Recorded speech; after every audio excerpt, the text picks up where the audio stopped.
warahmatullahi wabarakatuh. Waalaikumsalam warahmatullahi wabarakatuh. Jamaah. Yeah. Oh jamaah. Yeah. Alhamdulillah. Alhamdulillahirrabbilalamin. Allahumma sholli ala Sayyidina Muhammad wa ala ali Sayyidina Muhammad. Masya Allah tabarakallah jamaah.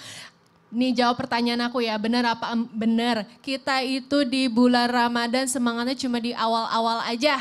Benar? Benar. Oh enggak, masa sih Bu? Perasaan kalau ibu-ibu mah yang paling berat nih cobaannya. Di pertengahan bulan Ramadan pikirannya tuh beli baju lebaran kapan begitu ya. Kalau udah begitu mah kapan mikirin ibadahnya? Boro-boro kali ya Bu. Terus gimana dong kalau begitu? Makanya langsung aja yuk kita bahas tema pagi hari ini yaitu memupuk pahala agar konsisten ketika Ramadan. Boleh tepuk tangan nih jemaah? Masya Allah. Benar begitu ya Ustadz Syam ya, benar. Kita harus memupuk pahala yang banyak supaya konsisten di bulan Ramadan ya selama bulan puasa ini. Termasuk memperbanyak zikir, memperbanyak doa. Cuma pertanyaan aku nih ya Ustadz, gimana kalau misalkan saking banyaknya dia berdoa tuh sampai dia mengorbankan waktu istirahat untuk dirinya. Oh dia mengorbankan waktu istirahatnya iya, saking semangat berdoa Ustadz. Oh Masya Allah. Boleh nggak seperti itu? Silahkan menjelaskannya Ustadz. Baik, bismillahirrahmanirrahim. Tabi guruku Ustadz Maulana Habib Utsman, Betari, jamaah di studio, jamaah di rumah. Al-Quran surah Al-Baqarah ayat 186. A'udzu billahi minasy syaithanir rajim.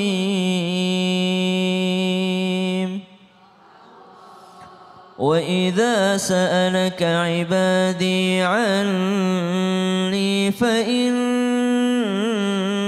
قَرِيبٌ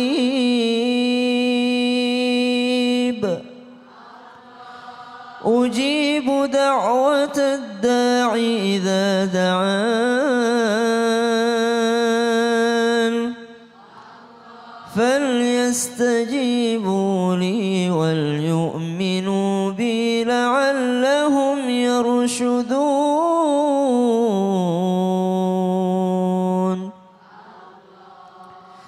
Ayat tentang berdoa ini bersambung dengan ayat tentang Ramadan, yaitu ayat tentang Al-Quran. Maka berdoa adalah perintah dari Allah Subhanahu wa Ta'ala yang kita dengarkan dari lisan mulia baginda Nabi besar Muhammad sallallahu alaihi wasallam. Pertanyaannya, bulan Ramadan juga adalah waktu yang sangat tepat untuk banyak-banyak memanjatkan doa.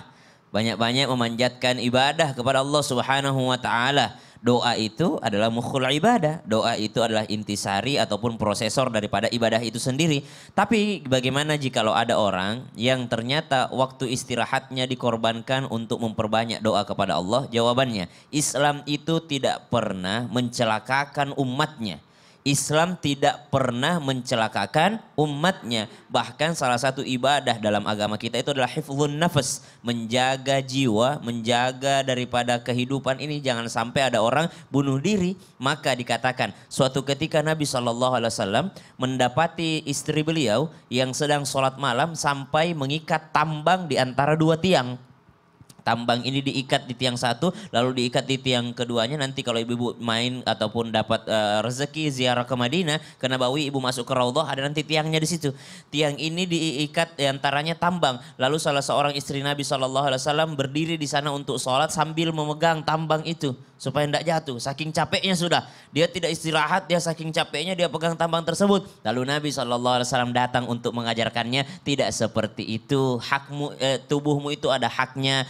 Matamu ada juga haknya untuk istirahat, ada juga haknya tubuhmu untuk makan, perutmu juga ada haknya untuk makan. Makanya kita puasa itu ada buka puasanya Bu ya, ada juga sahurnya. Lalu diajarkan dalam Islam juga ternyata orang yang tidak mampu sholat berdiri maka silahkan dia sholat duduk. Apalagi sholat sunnah ini, kecuali sholat fardu wajib berdiri bagi yang mampu. Kalau tidak mampu juga bisa duduk mereka. Maka sholat sunnah bisa dilakukan dengan ini contoh besar bahwa Islam tidak melarang untuk daripada istirahat bagi umatnya. Yang capek silahkan istirahat. Jangan sampai justru karena dia kurang istirahat, kurang maksimal lah nanti ibadah-ibadah yang selanjutnya. Ada orang saya tidak perlu sahur. Nanti saya buka puasanya waktu Isya aja. Saya kuat kok. Jam 9 malam saya baru buka puasa. Tidak seperti itu. Islam mengatur dengan sebaik-baiknya. Islam tidak pernah mencelakakan daripada umatnya. Bahkan ada kompensasi bagi yang sakit, bagi yang sedang butuh istirahat yang banyak, maka dia boleh mengganti puasanya di hari yang lain, cuma tetap beda fadilahnya dengan bulan suci Ramadan. Jadi gitu. boleh ya kita berdoa sebanyak-banyaknya. Yang penting kita tahu nih seberapa kuatnya kita,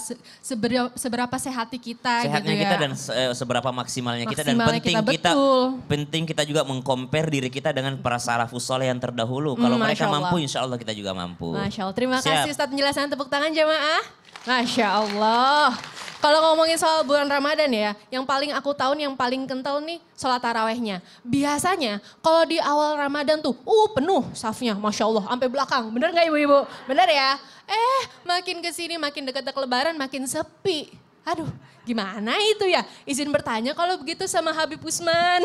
Beb, mau tanya nih, ada nggak ya caranya nih untuk menghilangkan kebiasaan seperti itu nih, biar kita konsisten ibadahnya ya, Masya Allah. Gimana tuh Habib, silakan penjelasannya. Betari, Ustadz Syam, Ustadz Maulana. Bismillahirrahmanirrahim. Allahumma salli ala Sayyidina Muhammad wa ala ali Sayyidina Muhammad. Assalamualaikum warahmatullahi wabarakatuh. Waalaikumsalam warahmatullahi wabarakatuh. Alhamdulillahi rabbil alamin wassalatu wassalamu ala Sayyidina wa nabiyina Maulana Muhammadin wa ala alihi wa sahbihi ajmain, amma ba'du. Segala puji bagi Allah Subhanahu wa taala yang alhamdulillah pada pagi hari ini kita bisa menyaksikan Islam itu indah. Insya Allah penonton di rumah dan penonton di studio mendapatkan ilmu yang bermanfaat dari guru-guru kita, bisa diamalkan untuk kehidupannya sehari-hari. Amin. Ya Rabbal. Amin. Berprasangka baik. Bagaimana caranya? Oh, mungkin pulang kampung. Banyak yang pulang kampung. Masjidnya lumayan agak berkurang. Berprasangka baik. Mungkin mudah mudik waktunya 10 hari mau lebaran. Musolahnya udah mulai sepi. Berprasangka buruk. Berprasangka mungkin tawaf di mall. Ya kan? Udah lupa gimana caranya salat taraweh. Ada yang salatnya awalan doang, minggu pertama rajin, penutupan 3 hari terakhir. Nah, kita harus memahami. Man ghama ramadhana imanan wahtisaban gufiru lahu ma taqaddama min dzambi. Siapa orang yang bangun malam dia salat taraweh dengan keimanan, ketakwaan kepada Allah Subhanahu wa taala, berharap ridhonya Allah Subhanahu wa taala, Allah ampunin dosa-dosanya. Bagaimana nih caranya nih? Biar mereka paham, ini pahala dari Allah, besar anugerahnya. Kan Allah Subhanahu wa taala menjanjikan surganya Allah Subhanahu wa taala dengan apa? Dengan ibadah kepada Allah. Kita anak kita kasih dia uang, kasih dia THR kalau puasanya penuh. Gak apa-apa, awalnya dijanjiin ibadah tuh susah dulu. Lama-lama terbiasa, bisa nikmatin, lama-lama dia akan lebih semangat dan menikmati sholat tersebut, ibadah tersebut dengan sebaik-baiknya dan nagih. Masya Allah, semoga kita semua nih yang di studio dan juga yang di rumah, mudah-mudahan Ramadan tahun ini sholat tarawehnya full dari awal sampai selesai ya, amin ya rabbal alamin. Masya Allah, boleh tepuk tangan jamaah, terima kasih Habib penjelasannya. Masya Allah. Nah kalau ngomongin sahur nih mau tanya sama Ustadz Maulana. Ustadz izin bertanya. Masya Allah. Ustadz kalau misalnya orang yang sering meninggalkan sahur. Sering meninggalkan sahur. Itu katanya dosa, bener atau bener? Atau ada yang bilang gak apa-apa lah gak sahur juga yang penting puasanya. Iya. Silahkan penjelasannya Ustadz. Makasih banyak izin Habib dan Ustaz Sam dan semuanya. Bismillahirrahmanirrahim. Assalamualaikum warahmatullahi wabarakatuh. Waalaikumsalam warahmatullahi wabarakatuh. Pertanyaan menarik.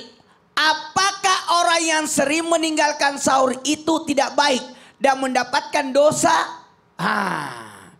Atau sebenarnya tidak apa-apa ya kalau kita tidak sahur? Ini pertanyaan menarik dan harus ditegaskan. Kenapa? Rasulullah Sallallahu Alaihi Wasallam berpesan kepada kita dalam hadis sahihnya, bersahurlah kamu sekalian, karena sesungguhnya dalam sahur itu terdapat barakah. Hadis riwayat Bukhari dan Muslim. Dengarkan, berkah. Ingat ya, perbedaan puasanya orang terdahulu dengan puasanya umatnya Nabi Muhammad.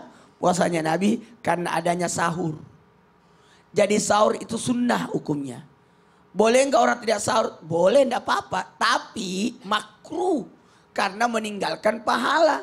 Sementara sahur itu mendapatkan pahala. Oh kalau saya mohon maaf. Kalau waktu sahur yang puasa tidak puasa semua makan. Anak saya kecil-kecil semua dulu makan semua. Walaupun tidak puasa. Masih bayi aku buatkan susu.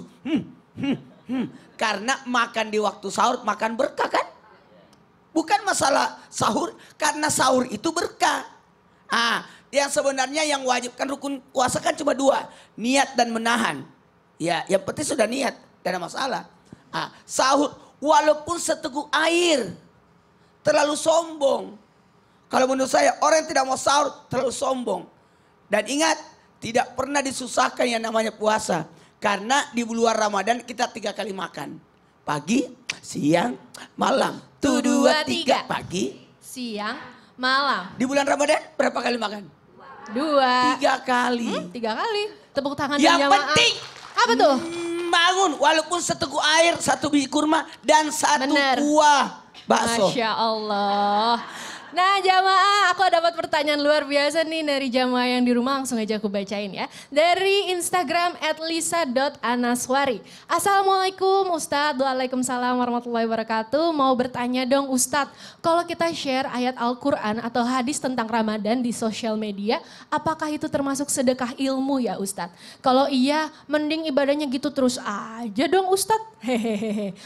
Gimana nih Ustadz? Kok ibadahnya mau kayak gitu terus? Mata kuluna lima alum. Kenapa kau bicarakan sementara kau tidak lakukan? Share-lah yang kau bisa lakukan. Share-lah sesuatu yang kau bisa amalkan. Nah, tapi kalau memang kita men-share tapi kita tidak bisa amalkan, tidak apa-apa. Jadi sarana dakwah. Oh, begitu. Jadi tetap dapat pahala. Tapi jangan juga, ibadahnya itu doang jadi gitu aku ya? gak usah sholat, gak usah ngaji. Share-share aja ilmu. Jangan ya. Salah. Ya udah deh. Bagaikan lilin, nyalain tapi dia sendiri habis. Orang diterangin tapi dia sendiri habis. Iya, nanti lilinnya keburu habis ya. Mendingan kita tetap di sini ya, jangan kemana-mana. Setelah yang satu ini, jamaah, alhamdulillah. Semangat puasanya. Semangat.